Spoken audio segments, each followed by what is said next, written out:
ஜெபம். எங்களை நேசிக்கிற பரிசுத்தமுள்ள பரலோக பிதாவே, பரிசுத்த தேவனே, உம்மை துதிக்கிறேன், ஸ்தோத்தரிக்கிறேன், மகிமைப்படுத்துகிறேங்க தகப்பனே. உமக்கு நன்றி. இம்மட்டும் எங்களுக்கு ஜீவன் சுகம் பலம் தந்தீங்க. நன்றி அப்பா. நீ தந்த ஜீவனுக்காய், சுகத்துக்காய், பலத்துக்காய், ஆரோக்கியத்துக்காய் கோடாக்குடி ஸ்தோத்திரம்ப்பா. ஏசப்பா உமக்கு ஸ்தோத்திரம். ஆவியான தேவனே உமக்கு ஸ்தோத்திரம்ப்பா. இந்த வசனங்களை தியானிக்க இருக்கிறோம். ஆவியானவர் எங்கள் வசனத்தோடு எங்களுக்கு பலனை கூட்டித்தர வேண்டுமா செபிக்கிறேன்ப்பா. வசனத்தை உட்கொள்ளும் பொழுது ஆவியானவர் எங்களை கிரகிக்க முடியாத கிருபை செய்ய வேண்டுமா செபிக்கிறேங்க. ஒவ்வொரு பிள்ளைகளை நீங்கள் ஆசீர்வதிங்க, வழி நடத்துங்க, காத்துக்கொள்ளுங்க. இயேசு கிறிஸ்துவின் நாமத்தில் ஜெபங்களும் ஜீவனுள்ள பரம்பிதாவே, ஆமென். அன்பான ஜேடிக்கு மேர்களுக்கு இயேசு கிறிஸ்துவின் நாமத்தினாலே வாழ்த்தல் கூறுகிறேன். நம்ம கடந்த காலங்களிலே நம்ம ஆகமங்கள் 5 தியானித்து வந்து வருகிறோம். கிட்டத்தட்ட நம்ம ஆகமங்கள் 5ல் நம்ம 4 ஆகமங்கள் முடிச்சாச்சு. இப்போ லேவியர் ஆகமும் அதில் வந்து இப்போ அதில் 14 அதிகாரம் முடிச்சிட்டோம். இப்போ 15 அதிகாரம் வந்திருக்கும். மொத்தம் 34 அதிகாரம். 34 அதிகாரத்தில் கடைசியில் அந்த இஸ்ரவேல் ஜனங்கள் அந்த கானான் தேசத்துக்கு போகிறதுக்கு முன்னால் மோசே மூலமாக அந்த என்னை எப்படிலாம் இருக்கணும்னு சொல்லி முன்னக்கூட்டியே ஆண்டவர் சொல்லுகிறார். முன்னறிவின்படி தேவன், நம்முடைய தேவன் முன்னறிவின்படி தேவன். அவருக்கு எல்லாமே தெரியும். முன்னால் நடக்கிறது எல்லாமே தெரியும், பின்னால் நடந்த எல்லாம் நமக்கு தெரியும். முன்னறிவின்படி தேவன். நீ போய் அப்படி அங்கே இருக்கணும், அங்கே அப்படி இருக்கணும், இப்படி இருக்குன்னு சொல்லிட்டு முன்னாலே தகப்பன் பிள்ளைகளுக்கு சொல்கிறது போல், நீ அங்கே போய் அப்படி இருக்கணும், இப்படி இருக்குன்னு சொல்கிறது போல் எல்லாமே அதை சொல்கிறார். அதனால் லேவியராகவும் நம்ம என்ன செய்யணும், படிக்கணும். அது சும்மா எளிமையாக இருந்தாலும் நம்ம அதை உட்கொள்ள வேண்டும், அதை நம்ம ஆராய வேண்டும். அது நம்ம ஆத்மாவுக்கும் நம்முடைய சரீரத்துக்கும் நம்முடைய ஆத்மாவுக்கும் அது பிரயோஜனமாக இருக்கும். நம்ம கடந்த காலங்களில் 14 அதிகாரம் முடிச்சிட்டோம். இன்றைக்கி 15 அதிகாரத்தில் படிக்கிறோம். 7ஆம் வருஷத்தின் முடிவிலே விடுதலை பண்ணுவாயாக. விடுதலையின் விவரமாவது, பிறனோடுக்கு கடன் கொடுத்தவன் எவனும் கர்த்தர் நியமித்த விடுதலை கூறப்பட்டபடியால் அந்த கடனை பிறன் கையிலாவது தன் சகோதரன் கையிலாவது தண்டாமல் விட்டுவிடக் கடவன். அந்நியனுடைய ஜாதியான் கையிலே நீ கடனை தண்டலாம். உன் சகோதரனிடத்திலாவது உனக்கு வரவேண்டிய உன் கை விட்டு போகக்கூடாதிருக்க கடவது. எளியவன் உனக்கு இல்லாதிருப்படிக்கு இப்படி செய்ய வேண்டும். இன்று நான் உனக்கு கற்பிக்கிற எல்லா கற்பனையின்படி நீ செய்து உன் தேவனாய கர்த்தரின் சத்தத்தை கவனமாய் கேட்பாயானால் உன் தேவனாய கர்த்தர் உனக்கு சுதந்திரத்தை கொடுக்கும்படி தேசத்திலே உன்னை மென்மேலும் ஆசீர்வதிப்பார். உன் தேவனாய கர்த்தர் உனக்கு சொன்னபடி உன்னை ஆசீர்வதிப்பதனால் நீ அநேகம் ஜாதிகளுக்கு கடன் கொடுப்பாய், நீயோ கடன் வாங்காதிருப்பாய். நீ அநேகம் ஜாதிகளை ஆளுவாய், உன்னையோ அவர்கள் ஆளுவதில்லை. இதில் பார்க்கும்போது அவங்க இஸ்ரேல் ஜனங்கள் யோர்தானை கடந்து போகல. யோசுவாவை ஆண்டவர் நியமிக்கலை. யோசுவாவை நியமித்து தான் யோர்தானை கடந்து போகணும். அதுக்கு முன்னால் மோசே ஜனங்களுக்கு இது எல்லாமே கற்பிக்கிறான். எல்லாமே என்னென்னா அந்த உபாகமத்தில் நீ இப்படிலாம் இருக்கணும் தேவன் அவர் சொல்கிறார், ஜனங்களுக்கு சொல்லுன்னு சொல்லி மோசே மூலமாக கற்பிக்கப்படுறார். அது எல்லாமே எனக்கு நம்மளுக்கு லகுவாக எழுதி வச்சுக்கிறார். அதில் என்ன சொல்கிறாருன்னா, 7ஆம் வருஷத்தின் முடிவிலே விடுதலை பண்ணுவாயாக. 7 வருஷம், அதாவது ஒருத்தர் அடிமைப்பட்டிருந்தான்னா அவன் 6 வருஷம் உன்னோட இருக்கட்டும். 7ஆம் வருஷத்தில் அவன் என்ன செய்யணும், 7ஆம் வருஷம் முடிவிலே விடுதலை பண்ணுவாயாக. 7ஆம் வருஷத்தில் அவனை விட்டுறணும். அவனை பழைய ஏற்பாட்டில் அடிமையை வாங்குறது இருந்துச்சு. அது அடிமைகள் வாங்குறது வந்து ஆபிரகாம் லிங்கம் தான் அதை ஒழிச்சார். இப்போ அமெரிக்கன் ஜனாதிபதி ஆபிரகாம் லிங்கம் எவ்வளோ பெரிய மோசமானது பார்த்தீங்களா, அடிமைன்னு வாங்குறது. மனுஷன் விலை கொடுத்து வாங்குறது.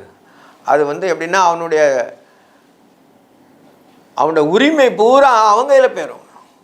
ஆண்டவர் அதுலேருந்துலாம் நம்மளை விடுதலையாக்கி தந்திருக்கார். பழைய ஏற்பாட்டில் அப்படி இருந்துச்சு. அது நம்ம ஒழிச்சது வந்து ஆபிரகாம் லிங்கம் தான்.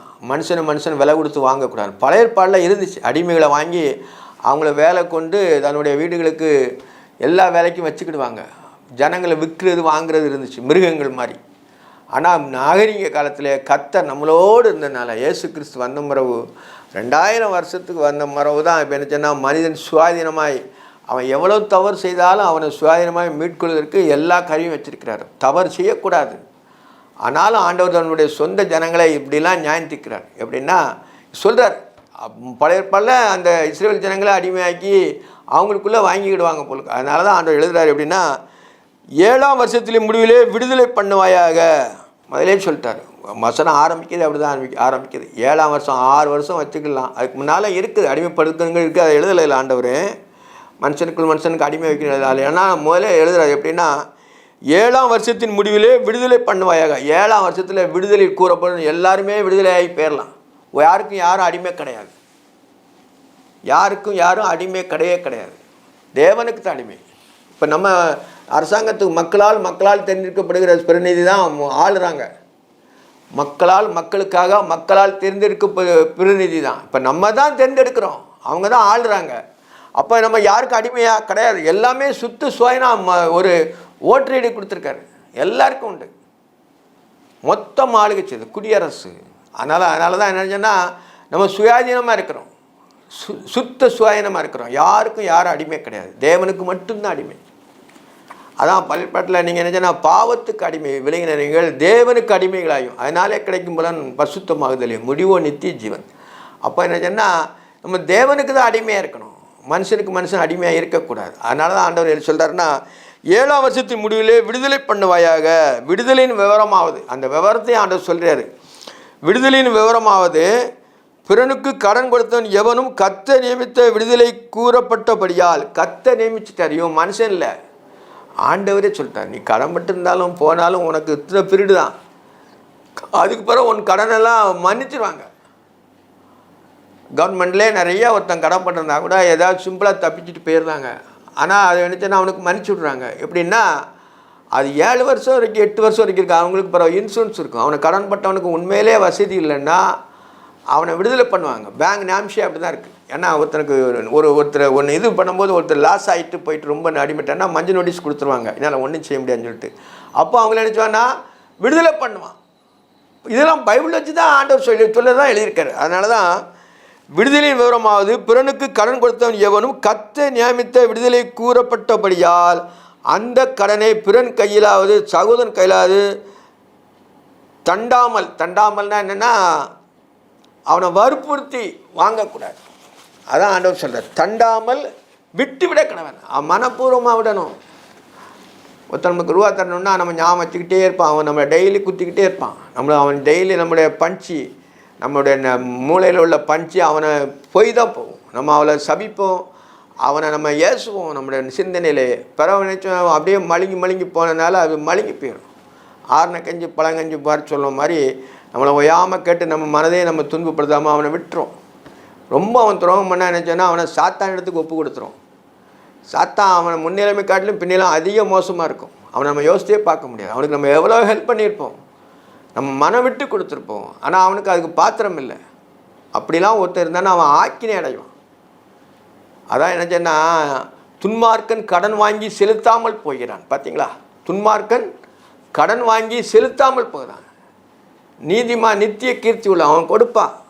அவனுக்கு தந்தையுமே கிடையாது, அவன் மன்னிச்சு விட்டுருவான். ஆண்டவர் அதை விரும்புகிறாரு. அதான் ஆண்டவருடைய குணங்கள் நமக்கு அவர் எழுதி வச்சிருக்கனால அவருடைய குணங்கள் தான் அது. அதான் அதை நினைச்சோன்னா இதெல்லாம் எழுதுறாரு. அந்த கடனையா பிறன் கையிலேயாவது சகோதரன் கையிலாவது தண்டாமல் விட்டு விட கணவன் விட்டுரு. 6 வருஷம் அங்கே பண்ணோம், விட்டுட்டு எப்படி போன்னு சொல்லி விட்டுரும். ஏற்கனவே அதை நம்ம மனசில் கொண்டு வந்து மனசில் கொண்டு வந்தால் நமக்கு என்ன சொன்ன ப்ரெஷர் வரும், நமக்கு நோய்கள் வரும். ஆண்டவர் நமக்கு எல்லாம் தந்திருக்கிறாரு, நம்ம அதை குறித்து தான் போகணும். ஆண்டவர் பல ஆசீர்வாதம் வச்சுருப்பார், தெரியாது. இதிலே நம்ம மனம் நோண்டிக்கிட்டே இருந்துச்சுன்னு வச்சுன்னா இதிலே போச்சுன்னா நமக்கு என்ன எல்லா வியாதிகளும் வரும். அவனை சாத்தானத்தில் ஒப்படைக்க வேண்டியதான். அப்போ அவன் துன்மார்க்கன் கடன் வாங்கி செலுத்தாமல் போகிறான். நம்ம ஒருத்தட்ட கடன் பட்டாச்சுன்னா அவனை பார்க்குறதுக்குள்ளே அவன் பட்ட கடன் தான் நம்ம மூளை பஞ்சாகும். அதுதான் கர்த்தருடைய நியாயம் தான்.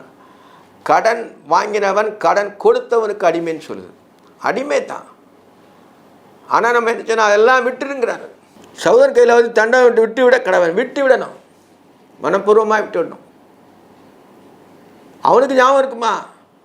ஒருத்தன்ட்ட வாங்கின காசு ஒருத்தன்ட்டு ஞாபகம் இல்லாமல் இருக்கக்கூடாது. அது மழுங்குனிலையும் மழுங்குன, அது ரொம்ப மோசமானது. அவன் பஞ்சு ஆகிட்டு இருக்கோம், அவன் கொடுக்க முடியலையே கடவுளையும்பான், அவன் மன்னிச்சு விட்டான் அப்படிம்பான். ஆனாலும் அவனுக்கு வாங்கினது என்ன செய்யுது, கொடுத்தா தான் 10-20 வருஷம் ஆகினாலும் நம்மளுக்கு உறுத்தும். அதுதான் உண்மையான மனுஷன். படக்கூடாது. சுத்த சுயமே சொல்கிறான். அதான் நீதிமான் நித்திய கீர்த்தி உள்ளவன். அவன் வந்து என்னென்னா பிசினித்தனம் இல்லாமல் கொடுப்பான். துன்மார்க்கன் தான் கடன் வாங்கி செலுத்தாமல் போகிறான். துன்மார்க்கன்னா அசுத்தமாக ஜீவிக்கிறவன் தானே. கடன் எதுக்கு வாங்குறான்? அவனுக்கு ஒரு காரியத்துக்கு வாங்குவான், கஷ்டமான காரணம், அதுக்கு பிரயோஜனம், அது வாங்க வேண்டியதான், அப்புறம் கொடுக்க வேண்டியதான், எல்லாம் இது பண்ண வேண்டியதான். ஆனால் அவனு அதிகமாக அனித்தியமாக செலவு பண்ணி அனித்தியம் தானே ஆஸ்தியை அழித்து போட்டவன் மாதிரி போனான்னா அது ஆண்டவர் பிரியமாக இருக்குமா? அதனால தான் கடன் வரும். அனித்தியம், அநீதி அனைத்தும் பாவம் தானேன்னு இருக்குது. அதனால் அநீதியம் செய்கிறதுக்கு தான் அவன் வாங்குவான் துன்மார்க்கான். அதான் ஆண்டவர் சொல்கிறார், அதெல்லாம் செய்யக்கூடாது. உன்னுடைய சிந்தனை வச்சு நீ உன்னுடைய பலத்தை வச்சு கற்று தந்த பலத்தை வச்சு உழைச்சாச்சுன்னா ஆண்டவர் சின்னதுனாலும் நம்மன்னு இல்லை, பெரிய லெவல்னு இல்லை. பெரிய லெவலில் இருக்கிறதெல்லாம் கொஞ்ச நாள் இல்லாமல் போயிடுவான். பார்த்தா அவன் பின்னால் அவன் சந்ததியே இருக்காது. நம்ம பார்க்குறோம், நிறைய பார்க்குறோம். ஏப்பா நல்லவன் சொத்தே 4 தலைமுறை தான் சொல்கிறார். நல்லவன் சொத்தே 4 தலைமுறை தான், அதுக்கு மேலே அவன் சொத்து இருக்காது. அவர் பெரிய டாட்டா பிர்லா இருந்தாலும் சரி தான், 4 தலைமுறை தான், அது போயிடும். துன்மார்க்கம் எதுன்னா ஒரே நாள் ஒரு வருஷத்தில் போயிடும், 5 வருஷத்தில் 10 வருஷத்தில் போயிடும். அதனால் நம்ம சொன்னால் போதும் என்ற மனம் கூடிய இது இருக்கணும். நம்மளுக்கு போதும் ஆண்டவரேன்னு சொல்லி நம்மளுக்கு உண்ண உணவும் உடுக்க உடையும் பலனும் உலகத்தில் ஜீவனம் பண்ணுவதற்கு நம்மளுக்கு ஒரு வேலையும் நம்மளுடைய காரியம் இருந்தாச்சுன்னா நம்ம என்ன ஜெயமாய் முடியும். அதுதான் எல்லாருமே செய்யக்கூடிய கடமை. அது வேணும் இது வேணும் அப்படி வேணும் இப்படிங்கன்னா அவங்களுடைய பின்னால் சந்தையை பார்த்தோன்னா ஒன்றுமே இருக்காது. ஒருத்தனை கெடுத்து தான் ஒருத்தனை கெடுத்து ஒருத்தனை வாழவே கூடாது. 10 ரூபா வருமான இடத்துல உனக்கு 10 11 வரலாம், 15 வரலாம். 10 ரூபாங்க இடத்துல 100 ரூபா வந்துன்னு வச்சிங்களேன், அது பாவம். அது ஒரு உண்மையான சம்பாத்தியம் இல்லை. 10 ரூபா வர்ற இடத்துல 20 ரூபா வரலாம், 30 ரூபா வரலாம். 10 ரூபா கொடுக்குற இடத்துல 100 ரூபா வந்துச்சுன்னு வைங்களா, அனித்தியமாக வந்த ரூபா அது சிறகடித்து கொண்டு பறந்து போகும் தான் பைபிளில் சொல்லுது. அந்நிய ஜாதியான கையிலே நீ கடனை தாண்டலாம், உன் சகோதரனிலாவது வர வேண்டியதே உன் கையிலே விட்டுவிட கடவுது. உன் சகோதரன் இடத்துல கடன் பட்டாச்சுன்னா அவனை விட்டுருங்கிறாரு, அவனை துன்பப்படுத்தாது. அவனுடைய சகோதரன் ஒரே கற்பத்தில் பிறந்ததுனால ஒரே பைக்குள்ளே இவனு இருந்திருக்கான், அவனு வந்திருக்கான். அவனுக்கு நினச்சா நம்ம மன்னிக்கணும். அவனுக்கு வஞ்சம் பாராட்டவே கூடாது. அவனுக்கு நினச்சேன்னா மன்னிச்சு இறக்கம் பாராட்ட தான் செய்யணும். அதுதான் உண்மையான சுபாவம். கர்த்தருடைய வித்து தான் அது. அந்த வித்து அப்படி செய்யாது. அவர் தவறு செய்தார். தனக்கு நீ வேணும் போகணும்னு சொல்லிட்டு இது பண்ணனா கிடையாது. சகோதரங்க கஷ்டப்படும் போது ஒரு பாதி சும்மா இருப்பானா அந்த காலத்தில், அவனுக்கு ஹெல்ப் பண்ணுவான். அவனுக்கு நம்ம முகத்தை மறைக்கக்கூடாது அப்படின்னு தான் அந்த வசனங்கள் முன்னுக்கிட்டு எழுதியிருக்கிறார். எளியவன் உனக்குள்ளே இல்லாதிருப்பபடிக்கு இப்படி செய்ய வேண்டும். இன்று நான் உனக்கு கற்பிக்கிற எல்லா கற்பனையும் நீ செய்யும்படி உன் தேவனாய கர்த்தரின் சத்தத்தை கவனமாய் கேட்பாயானால், தேவனாய கர்த்தரின் சத்தத்தை கவனமாய் கேட்பாயானால் உன் தேவனாய கர்த்தர் உன்னை சுதந்திரித்து கொடுக்கும் தேசத்திலே உன்னை மென்மேலும் ஆசீர்வதிப்பார். நீ போகிற தேசத்தில், கானான் தேசத்தில் போய் உன்னை மென்மேலும் ஆசீர்வதிப்பாருங்கிறார். மென்மேலும் ஆசீர்வதித்து உனக்கு வேண்டியது எல்லாம் தருவார். உன் பிரயாசங்களை வாக்கி செய்வார். உனக்கு தகுந்த நேரத்தில் எது கொடுக்கணுமோ அதுதான் கொடுப்பார். அள்ளி கொண்டு மொத்தமாக கொடுத்து நீ சும்மா இருக்குன்னு சொல்ல மாட்டார். அள்ளி கொண்டு மொத்தமாக கொடுத்து சும்மா இருக்குன்னு சொன்னால் வியாதியில் கிடந்து லாஸ்ட்டில் என்ன செய்வானா இது சாவான்.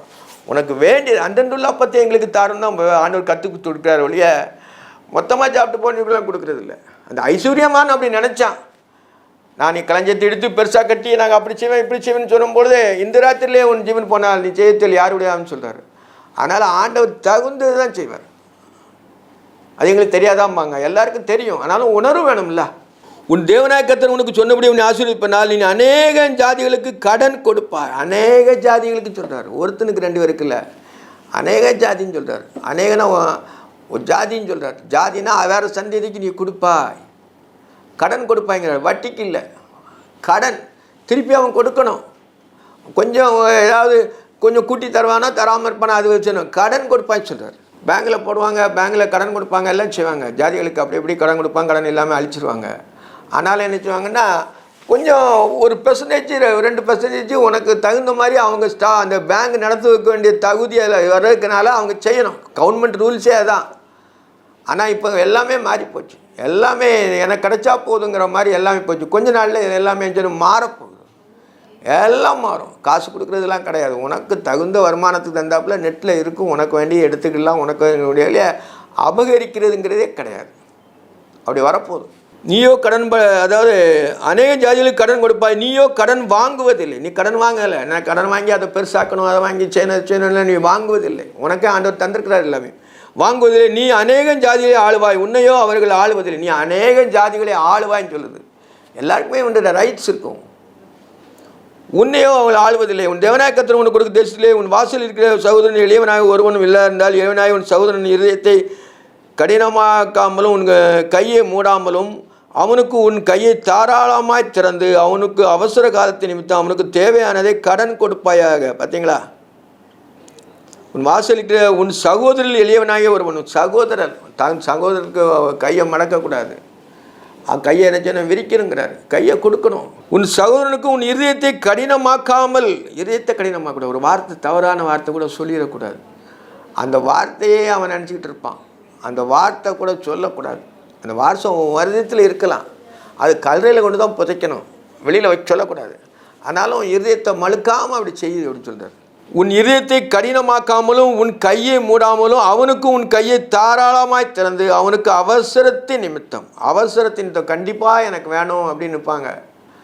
அப்போ நம்ம அவசரத்தின் நிமித்தம் கொடுத்து தான் ஆகணும்.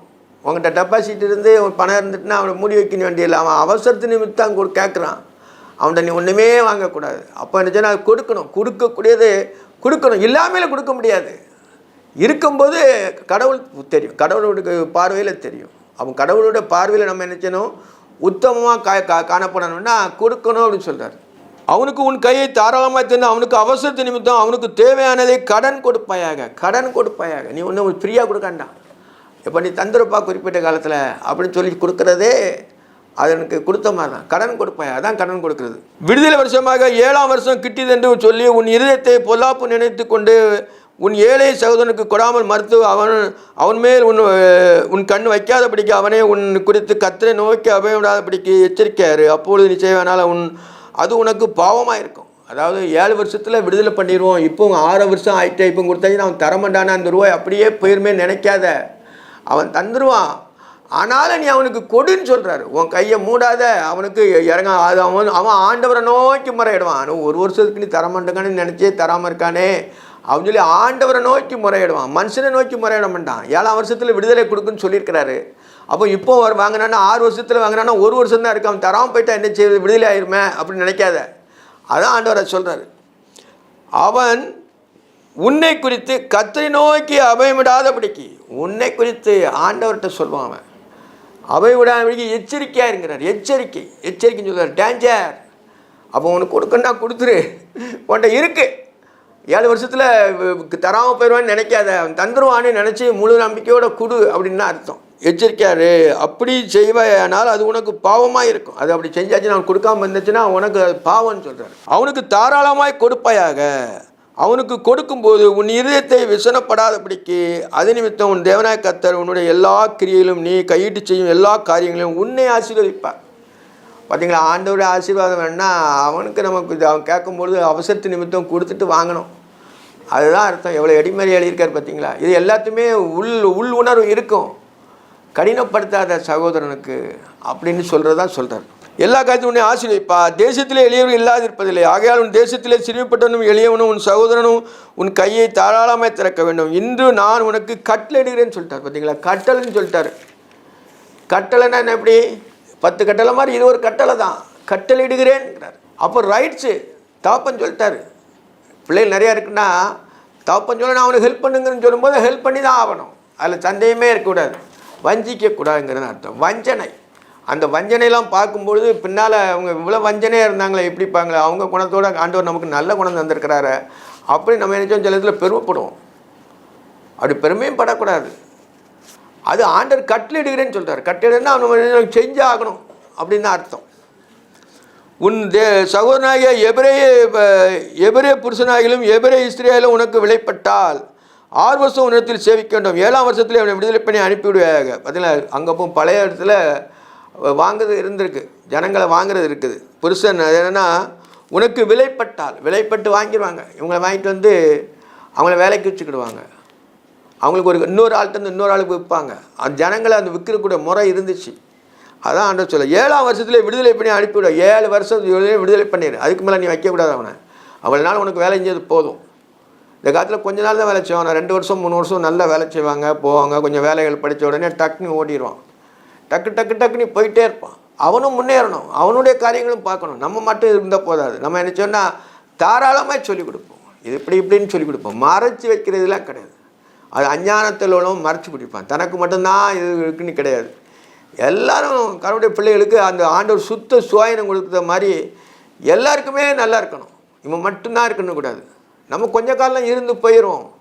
எல்லாமே உலகத்தில் மாயையாக இருக்கிறது. எல்லாமே கொஞ்சம் தோன்றாமல் போய் அப்படியே மறைஞ்சு போயிடும். ஆனால் நம்முடைய இது நிற்கும், இது மட்டும் நிற்கும். நம்ம அவனுக்கு என்ன உபகாரம் செய்கிறோமோ அது மட்டும் நிற்கும். அவனை விடுதலை பண்ணி அனுப்பிவிடும்போது அவனை வெறுமையாக அனுப்பிடாமல் தேவநாயகத்தனை வாசித்தபடியால் நம்ம மாட்டு மந்தையிலாவது களத்தில் உள்ள ஆலையிலாவது எடுத்து அவனுக்கு தாராளமாய் கொடுத்து அனுப்பிவிடுவேன்னு சொல்கிறார்.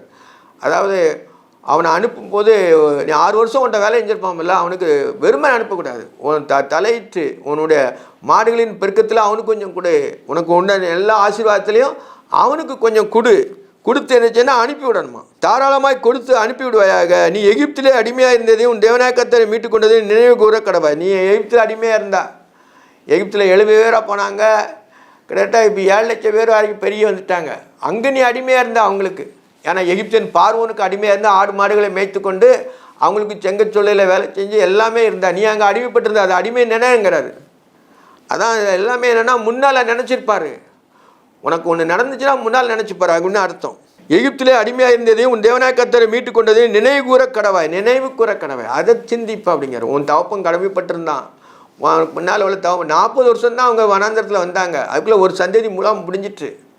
அப்போது என்னென்னா அவங்கள நீ அடிமைப்பட்டிருந்த நினச்சிப்பார், உன்னுடைய முன்னோர்களை நினச்சிப்பார் அப்படின்னு சொல்கிறார்.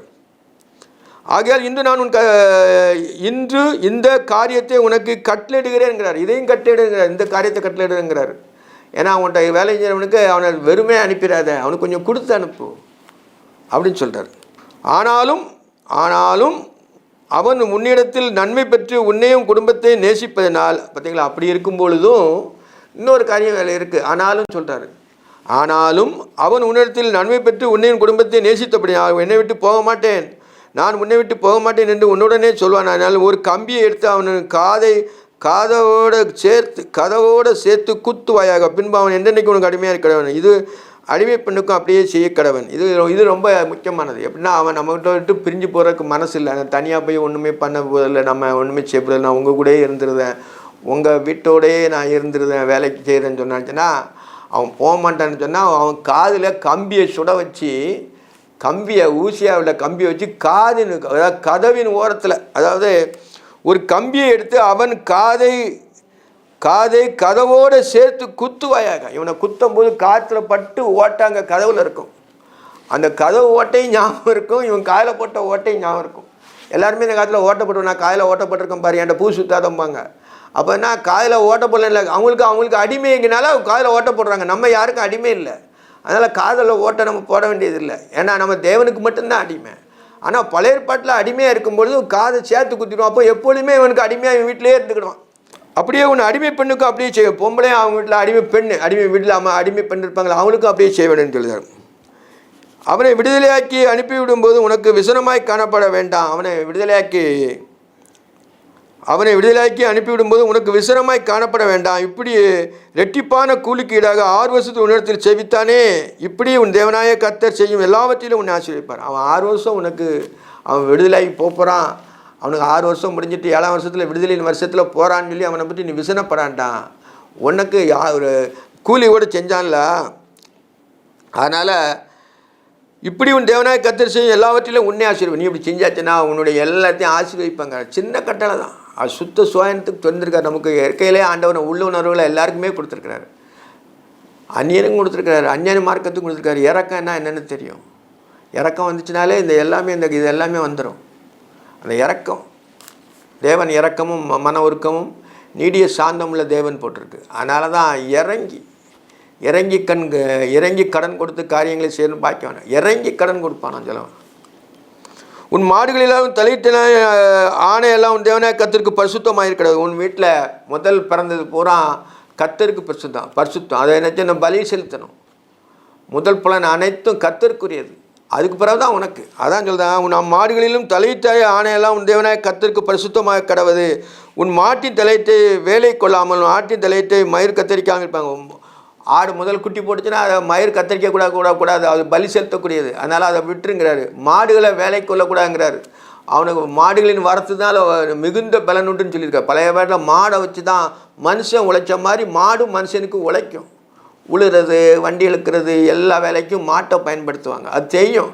மாடு தன் எஜமானே அறிவுன்னு சொல்லியிருக்கு. அதனால் அதுக்கு நீ என்ன சொன்ன தலையிட்ட ஒன்றும் வேலை கொள்ளாத, அதை அப்படியே விட்டுரு, அது பலி செலுத்தக்கூடியது. கர்த்தர் தெரிந்து கொள்ளும் ஸ்தலத்திலே வருஷந்தோறும் நீ உன் வீட்டான தேவனாய சந்ததியில் அப்படிப்பட்டவர்களையும் புசிக்க கடவர். அப்படிப்பட்டவரை என்ன செய்யணும், அந்த மாடு புசிக்க பலிபடத்தில் கொண்டு போய் பலியிட்டு கர்த்தர் தெரிந்து கொண்ட ஸ்தலத்திலே நீனும் உன்னுடைய வேலைக்காரனும் உன்னுடைய பிள்ளைகளும் உன்னுடைய ஜனஜன பந்துக்களை எல்லாம் புசிப்பீர்களாகன்றிருக்கு. அதற்கு முடமும் குருடும் முதலான யாதொன்றும் பழுது இருந்தாலும் அதே தேவநாயக்கத்திற்கு பலியிட வேண்டாம். அதுக்கு ஒரு கால் ஒடிஞ்சி ஒரு கை ஒடிஞ்சி ஒரு இது இல்லாமல் இருந்துச்சுன்னா, மாட்டுக்கு இருந்துச்சுன்னா அதை பலியிடாத, சுத்தமானதை மட்டும்தான் பலியிடுங்காண்டி அதையும் சொல்கிற ஆண்டவர். முதல் பிறந்தது ஏதாவது ஊனம் ஆயிட்டுன்னா அதை நம்ம ஒன்றுமே செய்யக்கூடாதுங்கிறார், அதை பலியிட்டு செலுத்தாதங்கிறார். மற்றதெல்லாம் பலி, ஆடுகளையும் பலி தான், மாடுகளையும் தலையிட்டு பலி தான். ஆண்டவருக்கு முதல் பலனான கர்த்தருக்குரியது, பலி செலுத்தலுக்குரியது, மற்றது தான் பிறகு. அப்படிப்பட்டது வாசலிலே கலைமானையும் வெளிமானையும் புசிப்பது போல புசிக்கலாம். அது அப்படி இருந்துச்சுன்னா நீ கலைமானையும் வீட்டில் அடித்து சாப்பிட்ற மாதிரி அந்த இதையும் சாப்பிடு, தலையிட்ட ஊனமாக இருக்கிறத சாப்பிடுன்னு சொல்லிட்டேன். புசிப்பதில் புசிக்கலாம். தீட்டுப்பட்டவனும் தீட்டுப்படாதவனும் அதை புசிக்கலாம். தீட்டுப்பட்டவனும் தீட்டுப்படாதவனும், குஷ்ரோகி தீட்டுப்பட்டவன், தீட்டு அசுத்தமான காரியங்கள் அவன் சருமத்தில் இருந்துச்சுன்னா அவன் தீட்டுப்பட்டவன், அவனும் அதை சாப்பிடலான்னு. தீட்டுப்பட்டவனும் தீட்டுப்படாதவனும் அதை புசிக்கலாம். அதன் இரத்தத்தை மாத்திரம் சாப்பிடாமல் அதை தண்ணீரை போல தரையிலே ஊற்றி விட கிடவா. இதை எப்போதுமே ஆண்டவர் சொல்கிறார். ரத்தத்தின் மாம்சத்தின் உயிர் ரத்தத்தில் இருக்கிற அதை நீ புசிக்கக்கூடாது. அவன் உன்னுடைய வயிற்றுக்குள்ளே போகக்கூடாது, உன்னுடைய வாய் வழியாக உன்னுடைய சரீரத்துக்குள்ளே போகக்கூடாது. அதனால் என்னச்சுன்னா ரத்தத்தை என்னச்சுன்னா தரையில் என்ன செய்யணும்னா தண்ணீரை போல் ஊற்றிடுங்க. தண்ணீர் தரையில் கொட்டுற மாதிரி அவனுடைய ரத்தத்தை, அந்த மிருகத்தினுடைய ரத்தத்தை தரையில் ஊற்றிடுங்கிறார். தண்ணீரை போல தரையிலே ஊற்றி விட கடவாய் அப்படின்னு எல்லாமே கட்டளை கடவாய் எல்லாமே சொல்லிட்டார். அது கடவாய்னா என்னச்சுன்னா அது நிறைவேற்றணும், அதான் கடவாயின்னு சொல்கிறார். அவர் இதோட இந்த அதிகாரம் முடிஞ்சது, 23 வசனம் முடிஞ்சது. ஜெபம். நேசிக்கிற பரிசுத்தமுள்ள பரலோக பிதாவே, பரிசுத்த தேவனே, உம்மை துதிக்கிறேனப்பா. ஏசப்பா, நீங்கள் நேற்றும் என்றும் மாறாதவர். ஆனாலும் பழைய ஏற்பாட்டிலே ஆண்டவரே எங்களுக்கு எல்லாம் கற்பித்ததுக்காக கோடாக்குடி ஸ்தோத்திரம் கர்த்தாவே, கோடாக்குடி ஸ்தோத்திரம். நாங்கள் இதை செய்யணும் இது செய்யக்கூடாது என்பதை சுத்த சுவாதீனத்தை எல்லாருக்கும் கொடுத்துருக்கிறப்பா. அந்த சுத்த சுவாதீனத்துக்காக கோடாக்குடி ஸ்தோத்திரம். உண்மை நன்றி நின்ற இதயத்தோடு துதிக்கிறேங்க கர்த்தாவே. ஒவ்வொரு பிள்ளைகளை நீங்கள் ஆசீர்வதிங்க. வசனத்தை கேட்ட யாவர் மேலும் உங்களுடைய கிருபையின் ஐஸ்வர்யம் ஊற்ற கடவுதப்பா. ஸ்தோத்திரம் ஸ்தோத்திரம் ஸ்தோத்திரம் ஸ்தோத்திரம், கோடாக்குடி ஸ்தோத்திரம். ஹல்லேலூயா ஸ்தோத்திரம். ஜீவனுள்ள தேவனே உமக்கு ஸ்தோத்திரம். உண்மை அறிவது நித்திய ஜீவன் ஆண்டவரே. உண்மை சேவிப்பது மெய்யான சுபாவம். அந்த ஜீவனுக்குள்ளும் அந்த சேவிப்பதுக்குள்ளும் எங்களை வழிநடத்த வேண்டுமா செபிக்கிறேன்ப்பா. எங்களிலே குறைகள் குற்றங்கள் உண்டு. மாம்ச சிந்தை உடையவர்கள் கர்த்தாவே, மாம்சம் ஆவிக்குரோதமாய் போராடுகிற இந்த வாழ்க்கையிலே பரிசுத்தாவியானவர் எங்களை ஆட்கொண்டு எங்களை வழிநடத்த வேண்டுமா செபிக்கிறேன். இயேசுவின் நாமத்தில் ஜெபங்களும் ஜீவனுள்ள பரமபிதாவே, ஆமென்.